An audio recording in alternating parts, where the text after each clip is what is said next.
அனைவருக்கும் வணக்கம். முருகப்பெருமானின் முதல் படை வீடான திருப்பரங்குன்றத்தில் வருகிற ஜூலை 14ஆம் தேதி கும்பாபிஷேகம் நடைபெற இருக்கிறது. சூரபத்மனை வதம் செய்த பிறகு முருகப்பெருமான் தெய்வானையை திருமணம் செய்த ஸ்தலமாக கருதப்படுகிறது திருப்பரங்குன்றம்.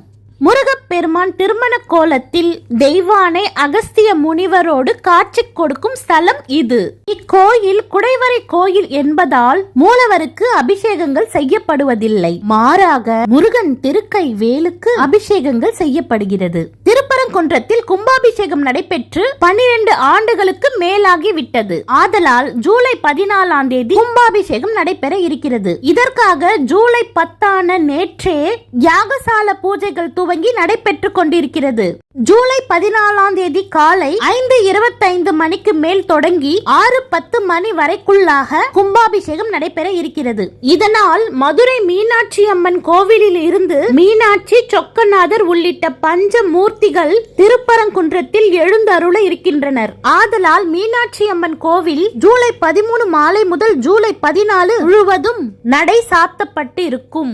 ஜூலை 15 அதிகாலையில் இருந்து மதுரை மீனாட்சி அம்மன் கோவில் வழக்கம் போல் திறக்கப்பட்டிருக்கும். குடும்ப சகிதமாக நடைபெற இருக்கிறது திருப்பரங்குன்றம் கும்பாபிஷேகம். ஆதலால் இயன்றவர்கள் சென்று தரிசனம் பெற்று மகிழும்படி கேட்டுக்கொள்கிறேன்.